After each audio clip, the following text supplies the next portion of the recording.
Salut à toutes, salut à tous et bienvenue sur Shendai Story pour un petit feuilletage review de Fabula Ultima, le nouveau supplément Techno Fantasy. Oui, Et pour ce faire, j'ai fait appel à un expert de la linguistique, très un bien. expert du JRPG, Très bien. Kiefer. Ah, Salut à c'est toi. moi, génial, merci C'est toi. beaucoup, bonsoir. Je pensais que j'attendais une troisième personne et que j'allais rajouter une caméra. Et non, Bonsoir tout le y'a que toi. monde.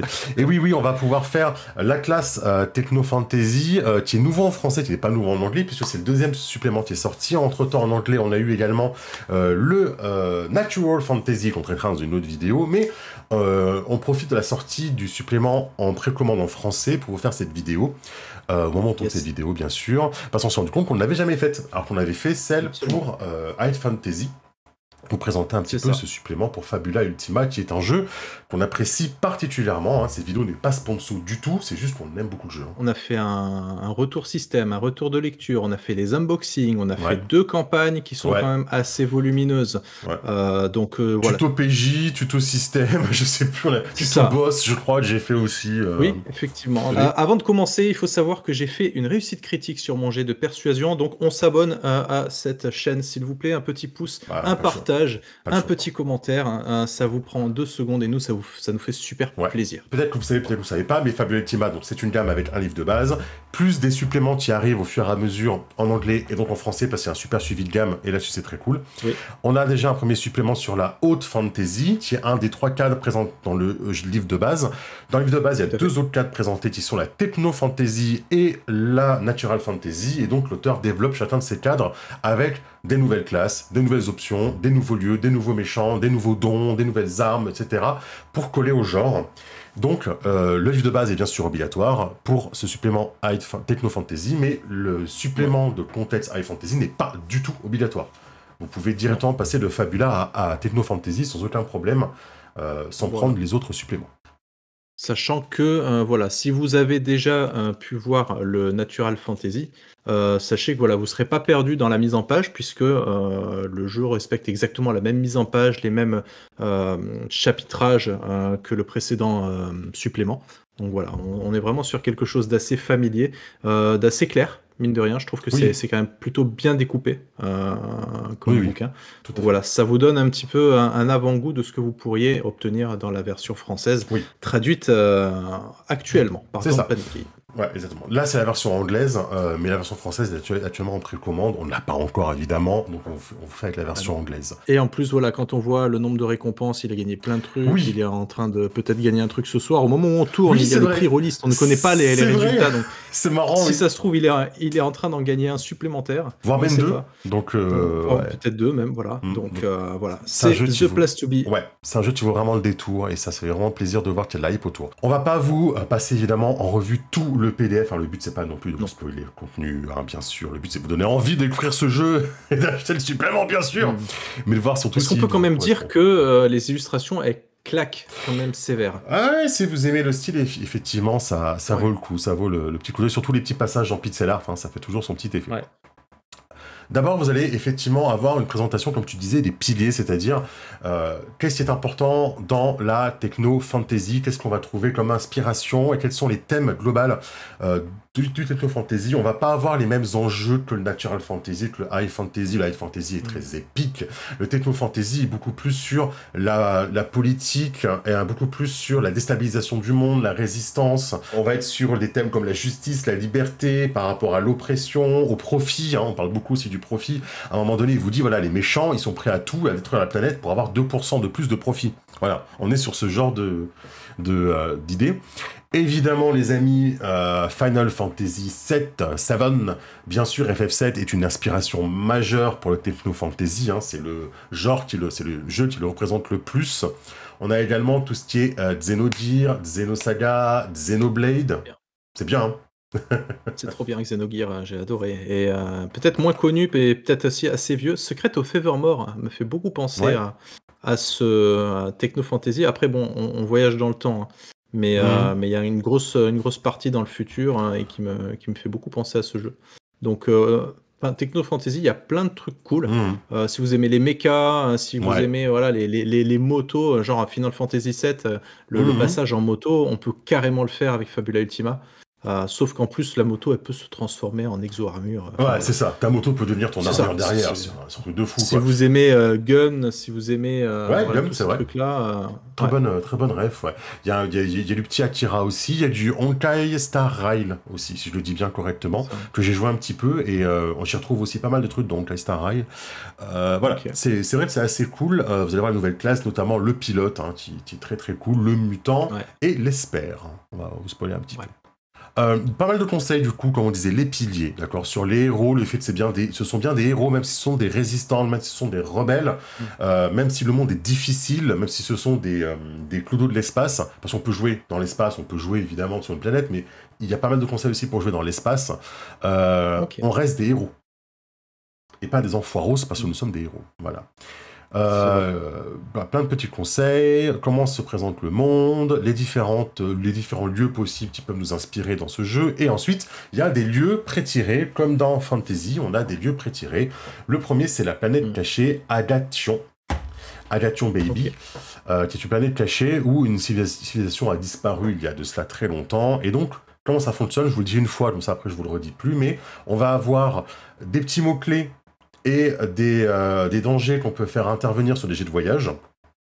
On va avoir des lieux typiques, des questions à poser aux PJ pour que ce soit les PJ qui créent le monde en co-narration avec vous. Ça, Fabula Ultima le fait très bien. Avoir des questions un peu toutes faites pour vous inviter, à vous, PJ, à créer des choses dans ce monde. Il faut rappeler que c'est un supplément, mais c'est pas un supplément de contexte à proprement parler. C'est-à-dire que vous n'avez pas un contexte. Enfin, vous avez quelques exemples, mais il n'y a rien de créé tout fait. Vous n'avez pas de campagne, vous n'avez pas de scénario dans ce truc-là. Vous avez justement les fameux piliers, puisque la création de la partie de la campagne est censée être faite de façon collaborative avec les autres personnes de la table. Et donc, vous êtes quand même assez bien accompagné avec ces suppléments, puisque justement, les piliers permettent d'ancrer justement vos préférences, vos envies, pour pouvoir obtenir la campagne que vous souhaitez, quoi. Ouais, Par contre, je suis assez surpris, c'est vrai, avec le recul, que le techno-fantasy, ce soit aussi du futuriste. Enfin, non, comment dire, enfin, tu vois, tout ce qui est Star Trek, Star Wars, machin, je l'aurais pas collé à techno-fantasy. Ouais. Mais en fait, c'est logique. Ça passe. En vrai, ça passe. Ouais. Tu l'as bien présenté, effectivement. Si ça vous intéresse, on a Non, on a une seule. On a une vidéo de création collaborative qu'on a filmée de A à Z, hein, une séance 0, comme on l'appelle ça, sur Fabula Ultima. Où en fait, on se pointe, j'ai pas de scénar. Enfin, au début, j'ai pas d'idée de campagne, j'ai même pas de monde. Et on le fait tout ensemble. Et c'est ça que propose Fabula Ultima, c'est de créer autour des propositions des PJ. Ça se fait très bien. Allez voir la vidéo si vous avez peur de vous perdre là-dedans. Ça peut se faire très bien. Surtout qu'en plus, pour un ou une MJ, même un petit peu débutant ou quoi, ça paraît intimidant comme ça de se lancer sans rien, mais vous irez voir la vidéo, vous verrez que les PJ qui s'investissent un minimum donnent énormément d'infos, d'idées sur lesquelles le ou la MJ peut rebondir justement pour créer le monde ensemble. Le lieu Agation qui est là n'a aucun lien direct avec le lieu Axis qui est là. Ce sont juste des inspirations. Alors vous pouvez vous débrouiller pour faire des liens entre eux, mais le jeu ne vous dit pas, voilà, on commence à Axis, après on va à Agation, pas du tout. C'est pas le but. Le but, c'est de vous donner des idées, des inspirations, et que vous piochiez là-dedans, qu'est-ce qui vous intéresse, et de créer des histoires autour de ça, parce que vous le voyez, il y a des idées de story. Des pistes de scénario, comme on l'appelle en français. Ok. Un peu partout, voilà. Donc ça fonctionne comme ça. Ouais, on aime, comme tu dis. Ouais. Donc, voilà comment ça fonctionne. Donc, aperçu, aspect typique, position, plan du méchant, des questions pour le groupe, et piste de scénario sur 2 pages. Tous les lieux fonctionnent comme ça. Voilà. On a, du coup, la ville en l'air, comme dans... Alors, il y avait un film avec Matt Damon, Elysium, je crois. Elysium, il s'appelle. Où il y avait pareil, où les gens habitaient en bas dans une décharge, et il y avait une superbe belle ville au-dessus où personne ne pouvait accéder. Ça rappellera également Glum, la ville suspendue au-dessus où les riches vont. Ça rappellera Wall-E aussi. Oh, je spoil. Spire, pas mal, ouais. Ça rappelle Spire aussi, ouais. Et Elysium, de Mutant Année Zéro, quelque part aussi. Ouais, mais dans le sens, on va dire, ouais. Mais c'est vrai, il y a un petit peu de ça. Hop, on avance. Il y a le complexe de Bentram, qui est une prison, parce que quoi de mieux que de faire commencer vos PJ dans une prison. Ouais. Moi, je kiffe. Franchement, je pense en techno-fantasy, commencer en tôle, c'est le meilleur truc. C'est trop bien. Mais je pense, ouais. Je pense. Et je crois même qu'il vous le conseille, il vous le dit à un moment donné, ça peut arriver à n'importe quel début de l'aventure, on peut commencer même là, en fait. Donc je trouve ça assez cool, quoi. Ou alors, ça peut être, si jamais votre groupe se fait battre, eh ben, vous les envoyez là-dedans. Et ça fait plein de 2-3 petits scénarios dans la prison OK. pour s'enfuir, version Ça me Gardien de la plairait Galaxie. bien. Faudrait que Hein? je fasse un MJ là-dedans. Mhm. T'as vu, ça donne Je envie, dis hein. ça, on verra. On a Donum Kaeli, et ça c'est rigolo, c'est un vaisseau spatial extraterrestre qui s'est craché sur une planète et qui est resté là et donc qui s'est fait envahir par la végétation. Mais ça peut être très cool d'avoir un vaisseau extraterrestre craché dans un monde qui ne connaît pas le voyage spatial, par exemple. On a C'est une origine, vrai. on ne sait pas ce que c'est, en fait c'est un vaisseau extraterrestre. Comme Twist, OK. ça peut être rigolo ça, comme petit Tout à fait, twist. ouais. L'Extractor 7, ça vous rappellera Mortal Engine, je crois, ça s'appelle Mortal Engine, je crois, le film de Peter Jackson, avec Londres est une immense machine qui avale d'autres machines. Les villes sont des machines à présent qui se déplacent dans un monde post-apo et tu dois avaler d'autres machines. OK. Puisqu'en fait, c'est pas juste un tracteur, hein, c'est une ville, on va dire, qui roule. Donc il y a plusieurs scénarios qui peuvent se passer à l'intérieur. OK. On a Nautilus, qui est un vaisseau mer extraterrestre, mi-bio, mi-techno, avec pas Tu mal peux tellement d'intrigues. faire du Stargate avec ce jeu en plus, Ouais, un truc dans le même genre, c'est trop bien. un petit Mass Effect un peu fantastique, parce qu'il y a aussi pas mal d'aides dans le jeu, vous le verrez, sur comment je reste dans la fantasy avec ça, parce que c'est techno-fantasy. Comment je suis pas trop dans le techno, comment je reste un peu dans le fantasy, il y a des conseils pour vous laisser un petit peu aussi de la marge sur le côté magique, en fait, de tout ça. Avec pas mal de petits trucs autour d'un personnage qu'on peut croiser, qu'est-ce que c'est réellement. Le labo militaire de Nidavellir, là on fait penser un petit peu à The Thing ou à Alien, ce genre de choses, quoi. Le laboratoire caché dans Alien 4 par exemple. On a Septentrion qui est une ville du vice et de la luxure et des péchés, Ah, tenue par j'aime des bien gens aussi. qui exploitent les gens. Je sais que t'aimes bien ce genre de choses. T'en avais créé une dans notre campagne Techno-Fantasy, justement. Des villes comme ça. Moi? Toi? J'ai fait ça, moi? Enfin, de cité dans l'espace, quoi. Le Sol Nexus, alors ça, c'est un peu compliqué parce que ça va aller avec la classe de l'Esper. L'Esper se connecte au Nexus des âmes. Si vous avez vu, la meilleure rêve que je peux vous donner, si vous avez vu la version longue, la Snyder Cut de Justice League, celle de 4 heures, à un moment donné, dedans, Cyborg, il se connecte directement au réseau Internet, en fait. Il rentre à l'intérieur de lui-même, entre guillemets, il se connecte à Internet, il est dans Internet, on va dire. Et ben, ça fait un peu penser à ça, en fait, ce réseau des âmes. Il y a des hackers à l'intérieur, voilà, il y a un petit peu de tout, quoi. Il y a les souvenirs des gens, il y a l'âme des gens qui passent à l'intérieur, et c'est là-dedans que l'Esper va se servir de son pouvoir. Donc, très important si vous avez un Esper dans votre campagne, c'est conseillé. On a Vragarat qui est une espèce de décharge de ruines. Après Wally, du coup. Comment tu dis? Wally, Comme le petit Wally, robot, c'est tu vrai. sais, qui vient, qui nettoyait. Voilà, Ouais, moi, ça peut- j'aime bien. effectivement. Abandonné, colonialisme, mystère, vous voyez les mots-clés qui sont là, par exemple. On peut Et voilà. carrément jouer du Wildstar avec ce supplément, n'empêche. Oui, c'est Le MMO, tu l'as vrai. peut-être pas trop connu, mais le MMO Wildstar, c'est un de mes. J'ai adoré Ouais. jouer à ce truc.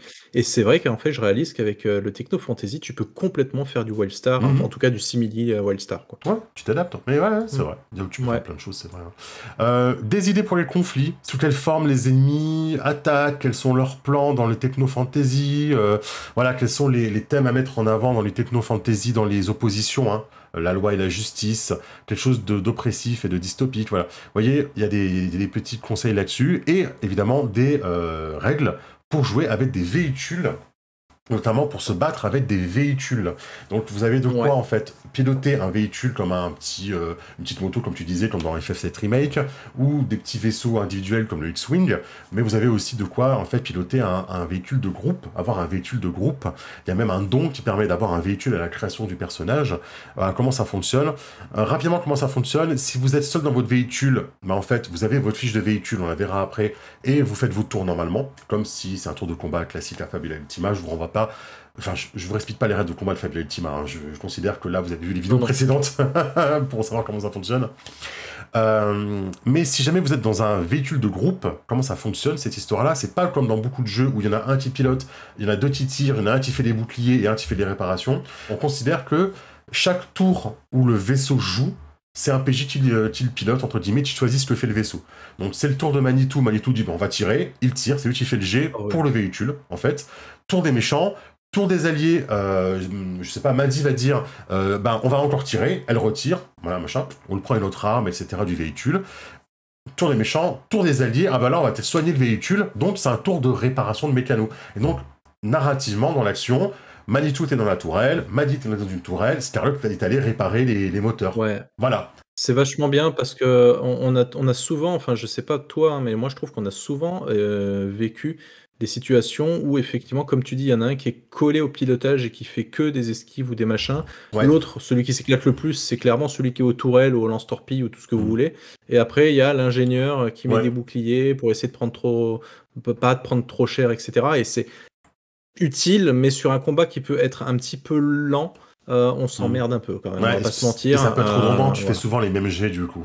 c'est Là, on ça. peut un peu plus s'adapter. On peut un peu plus s'adapter à la situation, surtout que les vaisseaux peuvent avoir des sorts. Alors évidemment, les sorts des Ah, vaisseaux, vous allez expliquer ça, que ce sont des modules, des tourelles, des machins, mais n'importe qui peut activer du coup les sorts du vaisseau, donc ça change de votre personnage. Si votre personnage, c'est un gros tank, qui d'un seul coup a la possibilité, quand il est dans le vaisseau, de lancer des sorts de foudre, on va dire, ça va changer un petit peu votre expérience de jeu, ça va être cool aussi pour vous, quoi. Il y a des OK, règles du coup pas pour mal. créer votre vaisseau. Vous voyez par exemple, là il y a un vaisseau pré-made, on va dire. Et le vaisseau, ça marche comme une construction, en fait, comme un PNJ, on va dire, comme une fiche de monstre, sauf que c'est vous qui la pilotez. Donc, le vaisseau a des armes, le vaisseau a des sorts. Là, par exemple, c'est un pulseur qui inflige des dégâts de foudre, vous voyez, par exemple. Il a 2 attaques différentes, il a des règles spéciales, etc. Et le vaisseau, après, vous pouvez le grader au fur et à mesure du temps, quoi. On l'avait testé d'ailleurs, hein, ça, le côté vaisseau. En plus, tu nous avais fait la petite surprise d'avoir une petite voix parasite qui venait prendre des fois le contrôle de notre vaisseau et qui nous Ouais, embêtait un petit peu, mais c'était très cool. Donc voilà, on l'a essayé, ça marche très très bien, il y a beaucoup de possibilités. oui. Après, encore une fois, vous avez ce supplément, c'est un cadre de contexte, mais vous êtes bien évidemment libre d'adapter un petit peu comme vous voulez, si vous Hmm, voulez compléter ou quoi. Mais je trouve que les bases quand même de ce supplément sont très solides, tout à fait. pour faire ce genre de choses, Tout quoi. à fait. Puis comme dit, il y a toutes les règles, vous voyez, ça tient sur quelques pages à peine, hein. Les quelques règles Mmh. pour créer son vaisseau, que ce soit un petit vaisseau ou un grand vaisseau, quoi. Il y a 3 tailles de vaisseaux, et les interactions, c'est petit, moyen, grand. Grand one-shot le petit, bien évidemment. Moyen peut un peu tout taper, etc., quoi. Voilà comment ça fonctionne. OK. Ensuite, comment ça fonctionne les rituels et la magie dans une société techno-fantasy. Le fameux Soul Network, donc le réseau des âmes. Je, je passe rapidement dessus, si ça vous intéresse, on fera une vidéo dessus à la limite, parce que ça prend de plus en plus d'importance dans l'univers connecté de Fabula Ultima. Pour le coup, c'est un vrai fil rouge, le Soul Network, dans le travail du coup d'Emmanuel Galito. Le voyage spatial, combien ça coûte de voyager dans l'espace, parce que c'était pas prévu dans le livre de base, évidemment. Des Mmh. objets, techno-fantasy. Vous voyez, hein, des Ah, chargeurs, c'est bien. des épées laser, des pistolets laser, etc., quoi, tout Après simplement. voilà, c'est surtout du skin, hein, parce qu'en termes de caractéristiques et Oui, cetera, on est sur quelque chose de très similaire à ce que le High Fantasy pourrait proposer en termes de mécanique. Je veux dire la mhm, flashbang, vous l'appelez, un sort d'étourdissement par mhm. exemple, ça marchera de la même façon, quoi. On a des artefacts, c'est-à-dire des objets qui sont clés dans un scénario avec des idées. On va passer à la Mmh. partie protagoniste ensuite. Des conseils pour créer les héros, comme j'en avais parlé. Des héros pré-tirés. Alors ça, je m'en rappelais plus, je vais vérifier tout de suite. Vous avez 2 minutes, hein, les gens, hein, évidemment. Hein. Là, en fait, il y a des profils déjà tout faits, des personnages un peu tout faits. D'accord, Et là, du coup, on a OK. Camnos, le commandeur Skadi, vous voyez, avec une identité, un thème, une origine, un don. Alors le C'est bien quirk, ça. une singularité, ils ont appelé ça singularité en VF. Une Ah, singularité, l'arme de prédilection, ils vous conseillent, voilà, prenez telle classe et telle classe, prenez telles armes, comme ça le perso est quasiment tout fini, il reste plus qu'à choisir les styles, les compétences très précises que vous voulez mmh, prendre, mais le perso est préfet, avec juste ce qu'il faut pour le personnaliser à la fin, en fait. super. C'est une très bonne idée, un très bon Oui, ajout. ouais, je trouve ça Mmh. très très bien. Vous voyez, vous avez même un poisson, vous pouvez jouer un poisson, quoi. Vous voyez que ça joue sur les singularités, hein, les quirks, qui sont des ajouts de High Fantasy. Voilà, je vous passe rapidement, vous voyez, il y a plein de profils pré-tirés. Il y a un petit côté jeans, jeans Vi, là, celui-ci, avec un petit chat en plus, quoi, incroyable. Donc, un petit résumé de toutes les nouvelles options possibles, c'est-à-dire les armes custom, les nouveaux dons, les technosphères, on reviendra dessus évidemment dans pas longtemps. Un Ouais. résumé des 3 classes, on reviendra dessus quand on sera sur les 3 classes. Bon, les armes custom, on a déjà passé dessus dans High Fantasy, je passe rapidement. Oui. Les nouveaux dons, les nouvelles singularités, pardon, ce sont des singularités, c'est pas des dons comme à D&D. Donc il y a plein de nouveaux dons, comme par exemple être un robot, avoir une relique énigmatique, être un néo-humain, venir d'une planète, d'être l'oracle de la planète, un peu comme Iris dans FF7. Bien. Ou je spoil, évidemment. D'avoir un vaisseau volé, d'être un survivant d'un massacre sur une planète, voilà, ce genre de choses. Ah oui, Ouais. d'être la bête qui parle. Tu peux être une bête qui parle, en fait. The Beast Trop Who bien. Spoke. Comme le petit chien dans Cowboy Bebop, par exemple. Ouais, trop bien. C'est un petit peu Je ça, veux quoi. jouer ça. Bah, je comprends. J'ai trop envie de rejouer depuis que je l'ai relu, tu sais. Voilà. Et le petit passage technosphère. Alors, ça va prendre peut-être un peu plus de Ouais. temps, mais je trouve ça très important à vous Yes. présenter. Ça peut vous donner envie de l'acheter, ou du moins de vous Et pencher encore une dessus. fois, ça fait vachement penser à Final Fantasy VII, pour le Ouais, coup, avec le principe des matérias. tout à Donc fait. on est vraiment dans... Enfin, je suis sûr que c'est l'inspiration, hein, de toute façon. Oui, puis, et c'est même très Donc, FF7 Remake, en fait, où tu vas voir même. Mm. Pourquoi? Les technosphères, c'est un nouveau système qui s'apparente effectivement, comme tu disais, au Materia, tu as tout à fait raison, où en fait, tu vas avoir des sphères, on appelle ça des sphères. Je vais appeler ça des matérias, mais des sphères que tu peux équiper à tes objets, ok? Mm. Qui comportent des compétences, des styles, en fait, dessus. Ce qui fait que tu ne vas plus prendre de nouvelles compétences quand tu vas level up. Tu vas pas aller sur une nouvelle classe, mettons, mais tu vas plutôt essayer de level up tes technosphères pour gagner des nouvelles compétences à l'intérieur liées à la classe. C'est-à-dire, je vais vous faire un exemple très simple. En fait, vous créez quand même un personnage avec 3 classes. Au départ, vous créez un perso, une level 5 avec 3 classes normales. Mon perso, il est Fury, il est maître d'armes, et il est, je sais pas trop, moins un troisième pour faire un petit fa, là. Dueliste. Non, danseur. Danseur, Ouais, très bien. danseur, Ok, c'est mieux. il est très bien. Danseur, j'aime beaucoup ça. Danseur, Fury, maître d'armes, c'est très bien. Ok, ça c'est mes 3 classes. Ces 3 classes-là, je les aurai jusqu'à la fin du jeu. Ça sera mes 3 seules Ok. classes naturelles. Mon personnage, il arrivera à niveau 50, il aura toujours que ces 3 classes. Il n'aura pas de nouvelles classes, une 4ème, une 5ème, ok? Quand je prends un level up, soit je level up dans mes classes à moi, comme d'hab, dans ces 3 classes-là, soit j'ai récupéré des technosphères pendant la campagne, parce que le MJ est sympa, il nous en met sur le chemin, des technosphères, et je peux décider de level up les technosphères. Et les technosphères, par exemple, je vais pouvoir trouver une technosphère qui à l'intérieur a 2 sorts d'élémentalistes. Genre la glace et le feu. Voilà, j'ai chopé une sphère d'élémentaliste, dedans il y a le sort de glace, le sort de feu. Ok? Ça va s'appeler, je sais pas, la sphère de feu et de glace. Je dis un truc comme ça. Je la chope, je l'équipe, je gagne donc les sorts de glace et de feu, comme si j'étais élémentaliste. Gratos, on va dire. Ok.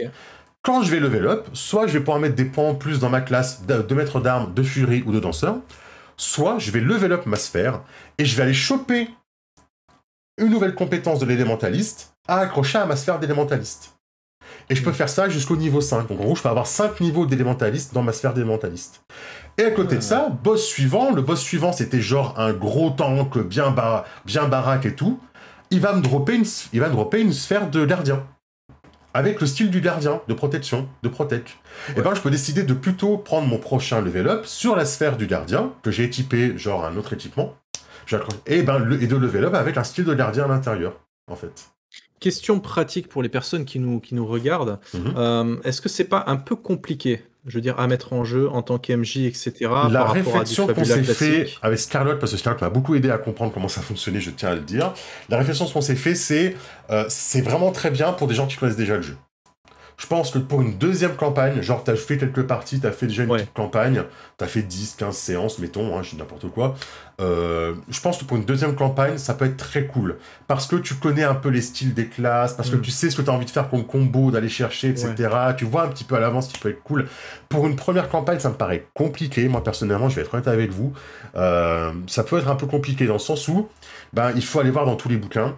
Il faut aussi que les PJ, parce que techniquement, c'est les PJ qui choisissent ensuite quel level up ils choisissent dans leur matéria, en fait. C'est eux qui vont aller chercher le style.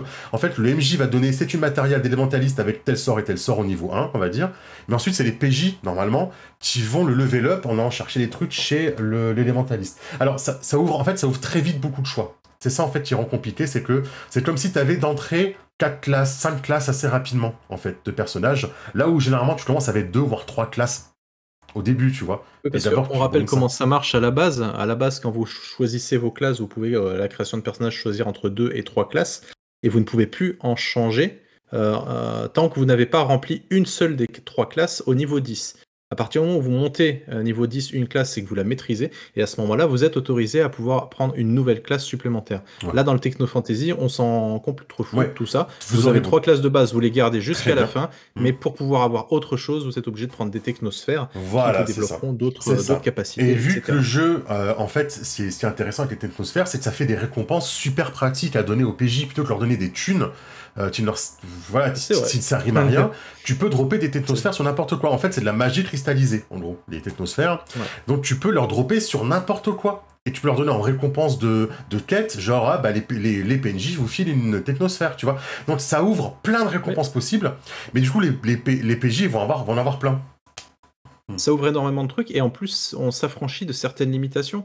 Par exemple, tu as le chimériste, je me rappelle plus comment on dit, Chimériste, ça me va bien. qui a la capacité, avec les avec ses sorts, de pouvoir copier les sorts des monstres. Mais ça demande des prérequis, des trucs comme ça, je crois, je me rappelle plus trop. Là, avec une technosphère comme ça, ça te permet de pouvoir choisir le prochain sort ou le truc comme ça, tu l'aspires, t'as un gant, faut imaginer. Tu peux aller plus loin, tu peux même échanger les technosphères entre PJ.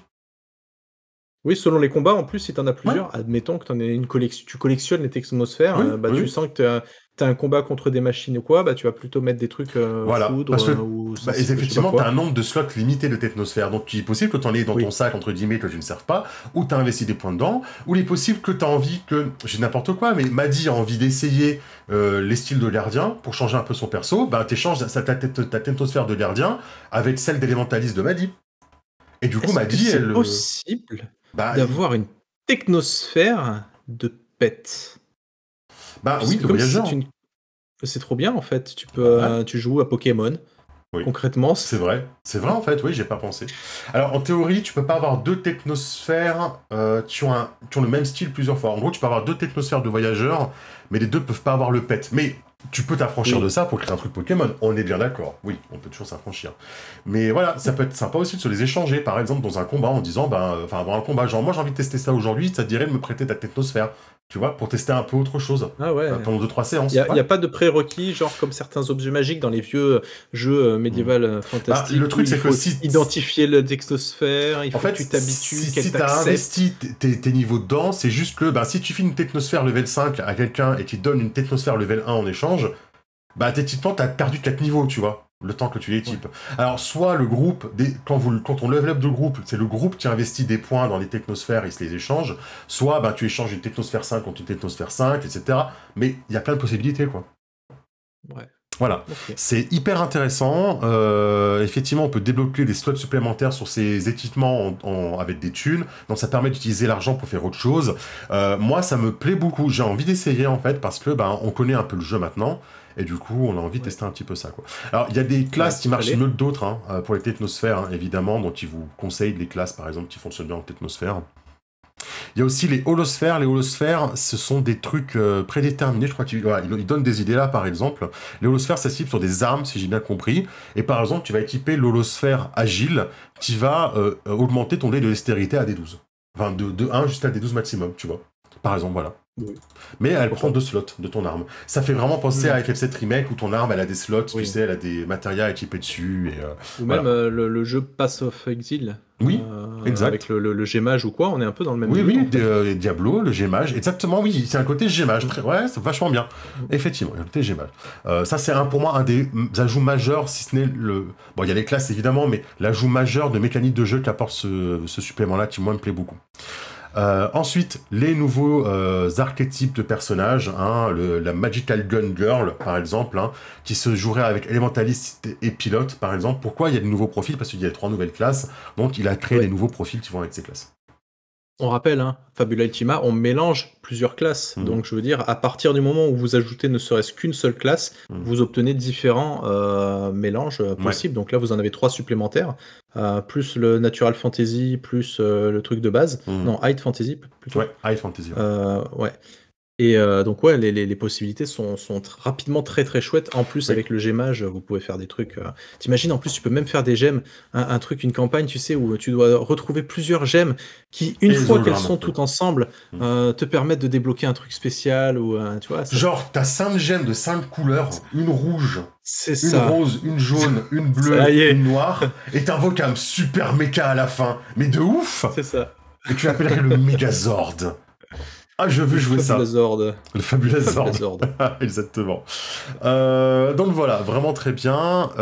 Les 3 classes supplémentaires, on a bientôt fini les amis, parce qu'après les classes, c'est les PNJ, c'est les méchants prétirés, donc on va aller vite. Les 3 nouvelles classes. Nous avons l'Esper. L'Esper, Ouais, ça c'est cool. il est super. Il est vraiment bien, l'Esper. Elles sont toutes bien, les classes, mais il est vraiment bien, l'Esper. L'Esper, il fonctionne avec une horloge. Vous savez, ces fameuses clocks, comme on dit en anglais, les horloges, des cadrans à 6. Vous savez, vous prenez un rond, vous le partagez en 6 morceaux. Plus vous faites vos sorts d'Esper, plus vous allez remplir cette cloque. L'Esper, c'est un peu le mage intellectuel, le psycho... Il y a sûrement un truc qu'ils ont D&D avec ça, hein, quoi, le psychomage, ou ce que vous voulez. Il utilise la force, si vous préférez. Quoi. Voilà, si quelqu'un, vous voulez créer un Jedi, vous prenez Esper, par exemple. Ouais, non, voilà, la force, c'est Esper, voilà, pour schématiser. Il y en a qui ont créé Luke Skywalker, qui sont partis sur l'Esper, pour le faire. Et l'Esper, du coup, il va avoir des sorts de télékinésie, pour changer les titres de son arme. Il va avoir des sorts, je sais pas, voilà, de bouclier psychique. Voilà, ce genre de choses. Chaque fois que vous utilisez un sort, en fait, ça va vous coûter du mana. Ça va remplir votre horloge d'un tic, ok. Plus vous utilisez de sorts d'Esper, plus vos sorts vont coûter cher. Parce que ça augmente avec le nombre de segments que vous avez augmenté. Mais plus vos sorts sont puissants. En fait, votre horloge, quand elle se remplit, elle augmente le coût des sorts, mais elle augmente aussi leur puissance. Genre, votre bouclier, au début, donnera, je veux dire n'importe quoi, plus 1 de réduction de dégâts, je dis n'importe quoi. Et ben, au 4e tic, il vous donnera plus 4. Mais il coûtera 4 de plus pour le lancer, tu vois. Ça t'oblige un peu à spammer tes sorts, à faire la mitrailleuse magique. Ça peut avoir un gameplay très sympa d'ailleurs. Ouais, donc il faut vous gagner un bonus de SL, etc. Voilà. Donc c'est vachement cool comme mécanique où en fait vous allez avoir une mécanique pour remplir et déremplir votre... Parce que quand votre jauge arrive à 6, évidemment il se passe des choses, mais il va y avoir toutes des mécaniques pour remplir et vider votre clock en combat et je trouve ça très très cool. Voilà, c'est plein. C'est la Brain Wave Clock, vous voyez. Elle a 4 sections. Ouais, c'est ça, elle a 4 sections. On a passé dans la 4. Dans la 4, c'est ça. Voilà. Ça augmente le mana pour le dépenser, mais ça donne des effets supplémentaires. Voilà. Donc c'est très cool. Voilà. L'Esper est très sympa. En tout cas, on l'a regardé un petit peu. On l'a eu, je crois, sur la campagne privée. Oui, c'est vrai. Itilion le faisait, ouais. Et donc ça marchait plutôt bien. C'était une belle saloperie d'ailleurs, mais ça marchait plutôt bien. Moi j'aime bien. Mais en même temps, t'es limité par cette histoire de clock parce que il se passe des choses quoi, avec cette clock. Donc j'aime beaucoup le côté jeu dans le jeu avec ça. Ensuite, on a le mutant. Qui a aussi été testé. Très intéressant le mutant, ouais. Scarlock l'a essayé et c'est très très cool. Ça se traduit par le fait qu'il va privilégier les attaques sans armes, qui sont pas très puissantes dans le jeu, mais lui va avoir des choses, des styles, pour que son attaque sans armes, elle soit puissante, qu'elle puisse se mettre des types, en fait. En gros, il va muter sur son bras, sa jambe, son machin, pour donner des effets à ses attaques sans armes, pour s'adapter, en fait. Il va être hyper adaptatif, puisqu'il va attaquer avec ses points, en fait, directement. Donc ça marche très bien avec la furie, et ça marche très bien aussi avec la sombre lame, parce qu'en fait, c'est aussi une classe qui va beaucoup perdre de points de vie, en fait, pour avoir des effets. On peut perdre 1/3 de ses points de vie pour manifester 2 mutations, par exemple. Et les mutations, ça va donner des effets supplémentaires. On va, par exemple, pouvoir dire que si je prends un coup qui est du feu, je mute pour être résistant au feu, à partir de maintenant, dans le combat. Ce genre de choses. Donc c'est assez intéressant. Très adaptable. Ouais, très adaptable. Ça marche aussi pour les mages, parce que c'est ça qui est bien aussi avec Fabula Ultima, c'est que l'auteur est très bon pour faire quand même des choses qui synergisent avec d'autres classes. C'est ça qui est difficile avec le Fabula Ultima quand tu fais des classes custom, c'est qu'il faut que les classes custom, elles synergisent aussi avec plein d'autres classes dans le jeu, parce que le but du jeu, c'est de les mélanger, les classes, en fait. Et elle marche aussi bien avec les lanceurs de sorts, parce qu'il va avoir des bonus aussi pour lancer des sorts. Voilà. Okay. Et le dernier, c'est le pilote. Ouais, pilote de mecha, ouais. Voilà. Aussi, ouais. Voilà. Tu vas pouvoir piloter... La moto qui se transforme, qui rentre, vous rentrez dans une armure. Si vous avez aimé Overwatch avec... comment elle s'appelle la popstar, là, qui est... Diva, voilà, merci. C'est pas la même. C'est vrai. Diva qui rentre dans son truc, c'est exactement ça. Vous pouvez jouer ça, quoi. Ouais. Il y a même un petit côté Iron Man. On peut se mettre sur les ossuelettes, en fait. Et on peut avoir même des trucs un peu plus gros. Hein. C'est que... Alors, il y a aussi la possibilité que ce soit de monter à dos d'un dragon. Si jamais c'est en mode oui, mais moi je suis dans la fantasy, le pilote il m'intéresse pas, ça peut être un dragon que tu montes en fait. Tout ça, tu peux décrire ça. C'est juste que les modules que tu équipes à ton vaisseau, tu vas équiper des modules à ton dragon, tu vas plutôt décrire ton dragon, bah il C'est vole parce ça, qu'il a des c'est de ailes. l'habillage. Voilà, c'est C'est juste ça. de l'habillage, Armure mécaniquement, ça renforcée, marche de la même manière. voilà, armure renforcée, Tout à fait. ce sont ses écailles, pardon. De la même manière que le mutant, effectivement, quand Mhm. tu imagines ça en techno-fantasy, tu te dis: «Ouais, c'est une expérimentation qui a mal Mhm. tourné, il est tombé dans une cuve de je sais pas trop quoi et Mhm. il est ressorti changé». Bah, en Medfan, tu sais, ça peut être, un loup-garou, par Ouais, exemple, c'est ça vrai. peut être un Ça peut voilà, une être créature, un effet une magique bête, qui a mal voilà, un tourné. maître des bêtes ou de ce que Oui. vous voulez et puis, Mhm. ouais, tout à fait. Ouais.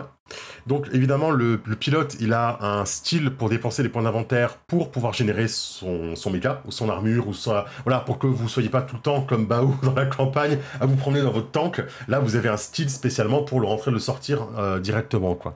Donc ça, c'est C'est ça. assez cool. Personne à véhicule, vous pouvez essayer de porter, vous pouvez même avoir des gens avec vous dans votre véhicule, par exemple. Mmh. Et ça s'équipe avec des modules, donc vous allez pouvoir Et dépenser des styles pour avoir vos modules, quoi.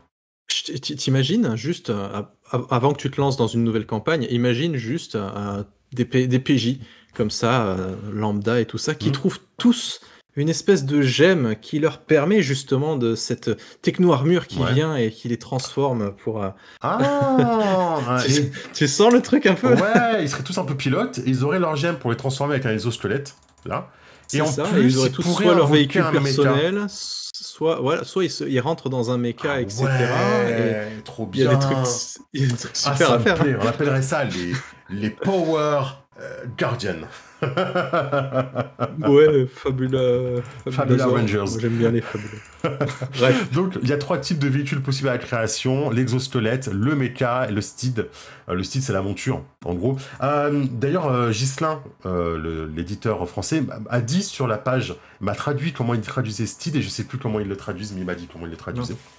Steed, c'est ce qui veut vous permettre d'avoir la moto ou d'avoir un pet et de monter dessus en fantasy. Mmh. Hein. C'est ça que vous allez prendre, en fait.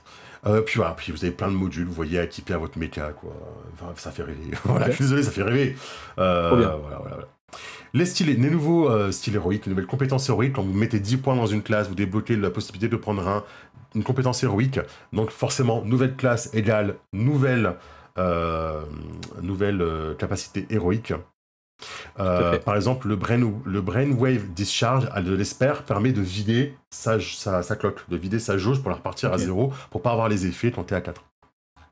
OK. Voilà, par hasard.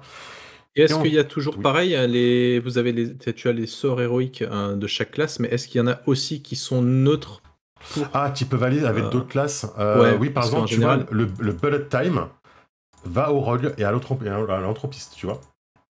trop bien. Donc ouais, il y en a des Donc nouveaux voilà, qui sont plus adaptés. super. On va voir le Bullet Time par exemple. Tu donnes un bonus à ton initiative égal à le SL machin, le Silent Time.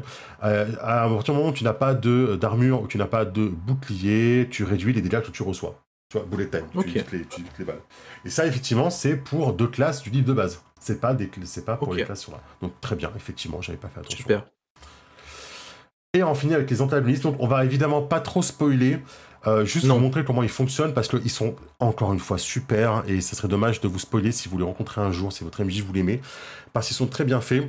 Il y a leur histoire, les profils, leur tactique, ça c'est très cool leur tactique parce qu'ils ont une tactique spécifique, et des petites choses en plus si jamais voilà ils viennent avec des ZAD. Par exemple, OK. on va avoir la commissaire Vine, qui est la gardienne de la prison. J'adore. Vous voyez, elle est niveau 10. C'est une championne de niveau 10, donc qui marche très bien dans les premiers niveaux du jeu, pour le coup. Et elle vient, vous voyez, elle a tous ses sorts, elle a tout son fonctionnement, hein, avec ce qui est là, et elle a ses petits ZAD que vous pouvez rencontrer sur le chemin, en fait. Le drone de surveillance et le petit soldat, quoi. Ça, j'aurais kiffé l'avoir quand on a fait notre campagne techno. On l'avait, en fait. Pourquoi je les ai pas utilisés? Je suis bête. Parce que je les ai créés moi-même, finalement, et j'aurais pu prendre ceux-là, ils sont très bien. Avec, voilà, des J'ai petits... changé juste le nom et puis voilà, quoi. des petites idées pour la campagne. Ouais, bah parfaitement. Hein. On a l'escadron ardent. Alors, eux, ils sont extraordinaires. Ça, c'est très inspiré de Evangelion. On a 7, 8 et 9. C'est les 3 mechas. C'est-à-dire qu'on a FF7, FF8, FF9, en fait. Ça sert OK. beaucoup d'inspiration, de toute façon, à Fabula Ultima. Bon, il Mmh. manque le 10, hein, qui est le meilleur, mais bon. Mais je pense que c'est une référence à ça. Ça s'appelle 8, 9 et 10, à mon avis, c'est une référence aux 3 FF. Donc voilà, il y a 3 mechas, quoi, pré-tirés à affronter. OK. On a Deep Fusion, je sais pas comment ça s'appelle, parce que là, on arrive sur des gros boss. L'amiral Serion, il arrive avec une flotte. Lui, c'est un méchant qui a une flotte pour faire du combat spatial. Il a son vaisseau amiral, et ses petits vaisseaux de flotte. C'est génial. Franchement, c'est trop cool comme idée. Et on a le fameux boss final. Évidemment, je vous spoil pas son nom, hein, mais on a le boss final qui fusionne avec un dieu, quoi. C'est obligatoire dans de la fantasy, bien sûr, quoi. Oui, Voilà. On a fini? Ben, on joue quand, du coup? Eh ben, bientôt, parce que ça donne envie, hein, vraiment, quoi. Voilà, on a fait le tour de ce supplément de 216 pages, ce qui est un peu plus, à peine plus que le supplément Fantasy. Donc vous l'avez vu, nouvelles options de création, nouvelles classes, nouveaux méchants, nouvelles mécaniques de jeu pour aller avec le côté techno Fantasy. On a déjà testé, on a beaucoup aimé. D'ailleurs, je viens de voir qu'il y a toutes les inspirations qui sont là. Pourquoi je me suis entitiné à essayer de les trouver moi-même. Elles sont toutes écrites là, les inspirations. Ark Knight, Final Fantasy, Oncar Style Ride, Persona, Strikers, Fantasy Star, Road Galaxy, Star Ocean. Bah oui, Star Ocean. Bah oui, effectivement, Star Ocean, j'ai pas pensé. Xenoblade Chronicles, Xenogears, etc. Voilà, Akira, Alien. Okay. Et les Gundam, super. Bien sûr, les Gundam. Encore une fois, vous n'êtes pas obligé de jouer dans de la techno-fantasy pour utiliser ce bouquin. Vous pouvez piocher des éléments uniquement indépendamment de ce que vous voulez faire, etc. Et on rappelle par contre, évidemment, que participer à l'achat de la techno-fantasy permet à l'éditeur de voir qu'il y a de l'engouement sur la gamme et de proposer également la suite. C'est-à-dire, il y a quoi? Natural Fantasy, je crois qu'il y a un bestiaire, en VO ensuite, qui est... Le bestiaire a été programmé en VO, devrait pas tarder. Soyez curieux et curieuse si jamais vous êtes passé encore à côté ou que vous pensez que ça manquait à votre partie de Fabula Ultima, ben, n'hésitez pas à jeter un petit coup d'œil. Et si vous avez des questions, surtout n'hésitez pas, on est là pour y répondre parce qu'on veut vraiment que ce jeu fonctionne et qu'on ait tout en français. Vraiment, on fera tout pour que ça fonctionne. Et si par le plus grand des hasards vous craquez, n'hésitez pas à dire que c'est à cause de nous. Voilà, c'est ça, voilà, évidemment. Voilà. Sauf si vous regrettez.